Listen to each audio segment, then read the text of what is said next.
নমস্কার বন্ধুরা, আমি রণদীপ। হিস্ট্রি দর্পণ এডুকেশনাল চ্যানেলে তোমাদের সকলকে আবারও স্বাগত। আজ আমাদের আলোচনার মূল টপিক হলো, তোমরা যারা কল্যাণী বিশ্ববিদ্যালয়ের অধীনস্থ বিভিন্ন কলেজগুলোতে পড়ছো এবং তোমাদের যাদের চতুর্থ সেমিস্টারে মাইনর হিস্ট্রি রয়েছে, তোমাদের এই মাইনর হিস্ট্রি চতুর্থ সেমিস্টারের কিছু সাজেস্টিভ প্রশ্ন আজকে আলোচনা করব। তবে এই প্রসঙ্গে বলে রাখি যে আমরা যেমন পূর্ববর্তী ভিডিওগুলোতে আলোচনা করেছি মেজর সম্পর্কের পাশাপাশি আমরা মাইনর সম্পর্কেও কিন্তু আজকে আলোচনা করছি। আর তোমরা যারা মাইনর পিডিএফ নেবে, আমি বলেছিলাম পূর্ববর্তী ভিডিওগুলোতে যে এপ্রিলের ফার্স্ট উইক থেকে যোগাযোগ করবে। তাই প্রসঙ্গে বলে রাখি যে তোমরা যারা যারা পিডিএফ নেবে বলে আশা করে আছো এবং অনেকেই মেসেজ করেছো আমাকে, আমি বলেছিলাম যে যেহেতু একটা বই আসেনি তাই পিডিএফটা সম্ভব হয়নি। তা বই ইতিমধ্যে আমাদের কাছে চলে এসছে এবং আমরা পিডিএফটা প্রায় সম্পূর্ণ করে ফেলেছি। তোমরা এপ্রিল মাসের ১ তারিখ থেকেই তোমরা যোগাযোগ করতে পারো এবং তোমরা 100% পিডিএফ কিন্তু পেয়ে যাবে কমন সহ। আর আরেকটা কথা বলে রাখছি যে এবার পিডিএফে কিন্তু আমরা পাসওয়ার্ড সিস্টেম করেছি। তা তোমাদের নির্দিষ্ট পিডিএফটা তোমরা নির্দিষ্ট একজনই পাবে এবং তারপর আমরা যে পাসওয়ার্ডটা দেবো তোমরা সেই পাসওয়ার্ড দিয়ে কিন্তু পিডিএফটা খুলতে হবে। এবং ওয়ান টাইম শেয়ারিং, অর্থাৎ তোমরা যেহেতু প্রিন্ট আউট করবে দোকানে দেবে, তা সেখান থেকে যাতে সহজেই তোমরা প্রিন্ট আউটটা বের করতে পারো এই জন্য কিন্তু আমরা ওয়ান টাইম শেয়ারিং রেখেছি। অর্থাৎ তুমি যদি ভাবো যে আমি বিভিন্ন বন্ধুর কাছে যে বিভিন্ন জায়গায় শেয়ার করব, সেক্ষেত্রে কিন্তু তোমরা পারবে না এবং সেক্ষেত্রে কিন্তু একবারই শেয়ার হবে এবং তারপরে যদি তুমি শেয়ার করতে যাও সেক্ষেত্রে কিন্তু আর পাসওয়ার্ডে কাজ করবে না এবং তারপর যদি তোমরা আবার পিডিএফ এর জন্য যে পাসওয়ার্ড চাও তাহলে কিন্তু আমরা আর দিতে নারাজ থাকবো। কারণ আবার নতুন করে কিন্তু তাহলে তোমাকে পিডিএফটা কিনতে হবে। তাহলে বুঝতেই পারছো।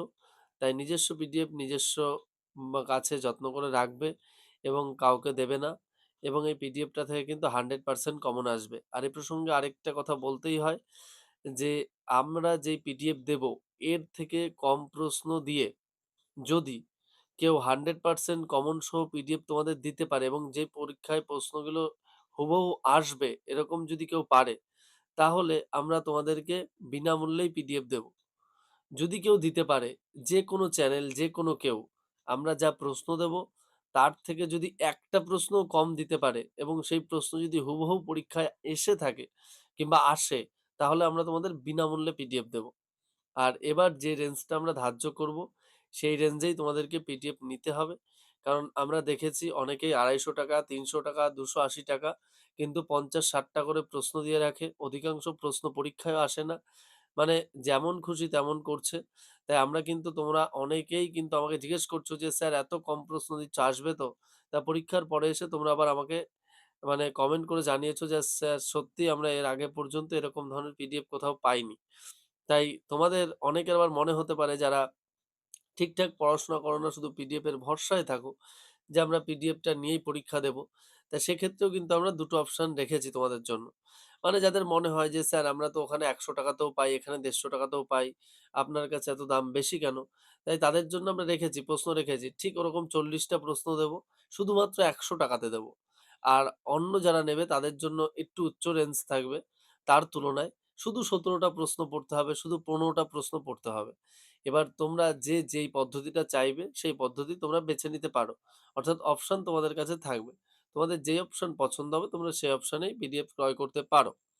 আর আরেকটা কথাও যেটা বললাম যে আমি যে পিডিএফটা দেবো তোমাদের বা হিস্ট্রি দর্পণ দেবে, এর থেকে যদি একটা প্রশ্নও কম কেউ দিতে পারে আর এর যেই প্রশ্নগুলো দেবে সেগুলো যদি হুবহু পরীক্ষায় 100% যেমন আসে হিস্ট্রি দর্পণে তেমন যদি আসে, তাহলে আমরা বিনামূল্যে পিডিএফ দেবো।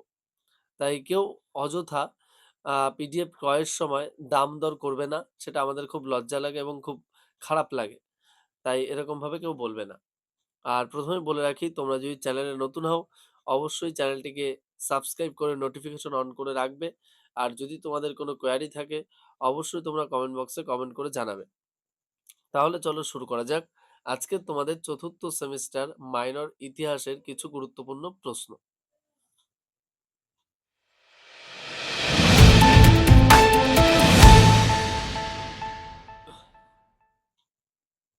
দেখো, ১ম যে প্রশ্নটা পড়তে হবে সেটা হলো, ফিরোজ শাহ তুগলকের শাসন সংস্কার সম্পর্কে আলোচনা করো। নেক্সট, মুর্শিদ কুলি খাঁ এর রাজস্ব প্রশাসন বা মালজামিনী ব্যবস্থা সম্পর্কে আলোচনা করো। নেক্সট, কৃষি সংকট মুঘল সাম্রাজ্যের পতনের জন্য কতটা দায়ী এ সম্পর্কে আলোচনা করো। নেক্সট, মুঘল বাজারের প্রকৃতি সম্পর্কে আলোচনা করো। নেক্সট, গিয়াসউদ্দিন বলবন কি পদক্ষেপ গ্রহণ করেছিলেন, অথবা গিয়াসউদ্দিন বলবনের শাসনকার্য সম্পর্কে আলোচনা করো, অথবা গিয়াসউদ্দিন বলবন শাসনকার্যে রক্ত লোহনীতিকে কিভাবে প্রয়োগ করেছিলেন। নেক্সট, সুলতানি প্রশাসনিক বা শাসনতান্ত্রিক কার্যকলাপ সম্পর্কে আলোচনা করা, অর্থাৎ সুলতানি বংশে প্রশাসনিক কার্যকলাপ সম্পর্কে আলোচনা করা অথবা শাসনতান্ত্রিক কার্যকলাপ। নেক্সট, মুঘল চিত্রকলা সম্পর্কে আলোচনা করো। নেক্সট, মুঘল যুগে নগরায়ন ব্যবস্থার পরিচয় দাও, অথবা নগর প্রশাসনের বর্ণনা দাও। নেক্সট, সুলতানি স্থাপত্য ভাস্কর্য সম্পর্কে আলোচনা করো, অথবা ইন্দো ইসলামীয় স্থাপত্য শৈলী সম্পর্কে লেখো, অথবা ইন্দো সারাসানীয় স্থাপত্য শৈলী বলতে কি বোঝো। নেক্সট, মনসবদারি ব্যবস্থা কি। নেক্সট, ইলতুৎমিশ প্রবর্তিত ইকতা ব্যবস্থা সম্পর্কে আলোচনা করো। দেখো, যে প্রশ্নগুলো আমি আলোচনা করলাম এই প্রশ্নগুলো খুব ভালো করে তোমরা পড়বে। বেশ গুরুত্বপূর্ণ প্রশ্ন এবারের জন্য, তোমাদের চতুর্থ সেমিস্টার মাইনরের জন্য। আর তোমাদের আবারও বলছি, যারা চ্যানেলে নতুন আছো অবশ্যই চ্যানেলটিকে সাবস্ক্রাইব করে রেখো তোমাদের সুবিধার্থে, এবং বন্ধু বান্ধবদের মাঝেও কিন্তু শেয়ার করতে একদম ভুলো না। এবং সাবস্ক্রাইব করার পাশাপাশি কিন্তু অবশ্যই নোটিফিকেশনটা অন করে রাখবে। আর তোমাদের যদি কোনো কোয়েরি থাকে অবশ্যই তোমরা কোশ্চেন করবে বা আস্ক করবে, আমরা চেষ্টা করব তার উত্তর দেওয়ার। আর আমরা অবশ্যই দেখবে ডেসক্রিপশনে নাম্বার দেওয়া রয়েছে, তার মাধ্যমে তোমরা যোগাযোগ করতে পারো পিডিএফ এর জন্য। এবং শুধু তাই না, এর পাশাপাশি বলে রাখি, আমরা যেমন পিডিএফ সম্পূর্ণ উত্তর সহ দেব, এবং পাশাপাশি আমরা এবার তোমাদের মানে যাতে সুবিধা হয় এজন্য পাশে ৫ মার্ক বা ১০ মার্ক সেরকম কিন্তু আমরা লিখে দিয়েছি। তোমাদের অনেকেরই দাবি ছিল যে স্যার এটা যদি একটু লিখে দেওয়া যেত তাহলে খুব ভালো হতো। তাই আমরা চেষ্টা করেছি সম্পূর্ণ পরপর প্রশ্ন সহ দিয়ে, এবং পাশাপাশি শুধুমাত্র ৫ আর ১০ সেরকম দিয়েছি, এবং অথবা প্রশ্ন কিভাবে হতে পারে সেটাও কিন্তু আমরা দিয়েছি। আর তোমাদের কিন্তু হিস্ট্রি মাইনরে অনেকেই জানতে চেয়েছো সিলেবাসটা কি হবে, তা তোমাদের বলে রাখি। তোমাদের কিন্তু হিস্ট্রি মাইনর সিলেবাসটা আছে পুরো মিডাইভাল হিস্ট্রি, অর্থাৎ সুলতানি যুগ এবং মুঘল যুগ পুরোটাই কিন্তু হবে তোমাদের। আর এ প্রসঙ্গে বলে রাখি, আমরা কিন্তু হিস্ট্রি দর্পণ একমাত্র শুধুমাত্র সুলতানি আর মুঘল যুগ থেকে ১৫টা করে প্রশ্ন দেবো, এর বাইরে একটা প্রশ্ন পরীক্ষায় আসবে না। আবারও বললাম, আর এটা আরেকবার রিপিট করছি, যে যদি কেউ আমাদের থেকে একটা প্রশ্ন কম দিতে পারে এবং 100% কমন সহ বলে দিতে পারে যে পরীক্ষায় এর ভেতর থেকে আসবে, এর বাইরে কোনো প্রশ্ন আসবে না আমাদের মতো, তাহলে আমি সম্পূর্ণ বিনামূল্যে পিডিএফ দেবো আমার থেকে। যদি, অর্থাৎ হিস্ট্রি দর্পণের থেকে যদি কেউ একটা প্রশ্ন কম দিতে পারে, তাহলে বুঝতেই পারছো অনেক ভার্স সিলেবাস, কিন্তু একদম অল্প প্রশ্ন দিয়েছি। আর তোমাদের শর্ট প্রশ্নগুলোও কিন্তু সম্পূর্ণ ভালো একটা বই থেকে কিন্তু আমরা দিয়েছি। আর তোমরা এর আগের বার যারা 3rd সেমিস্টারে কিংবা 2nd সেমিস্টারে পিডিএফ ক্রয় করেছিলে, তোমরা জানো, আমাকে তোমাদেরকে আর বলতে হবে না। আর তোমরা তো অনেকদিন ধরে ওয়েট করেই রয়েছো, অনেকেই মেসেজ করছো, তাই তোমাদেরকে বলছি, তোমরা এপ্রিল মাসের ফার্স্ট উইকে যোগাযোগ করো, তোমরা পিডিএফটা পেয়ে যাবে। আমাদের পিডিএফ প্রায় সম্পূর্ণ হয়ে এসছে, আমরা বইটা কিন্তু পেয়েছি ইতিমধ্যেই, বই কিন্তু আমাদের কাছে চলে এসছে। আমাদের পিডিএফ এর কাজ কিন্তু প্রায় সম্পূর্ণর পথে। আর তোমাদের সাথে তাহলে দেখা হচ্ছে পরবর্তী ভিডিওতে। সকলে ভালো থাকবে, সুস্থ থাকবে। ভিডিওটি সম্পূর্ণ দেখার জন্য তোমাদের সকলকে অসংখ্য ধন্যবাদ। দেখা হচ্ছে পরবর্তী ভিডিওতে।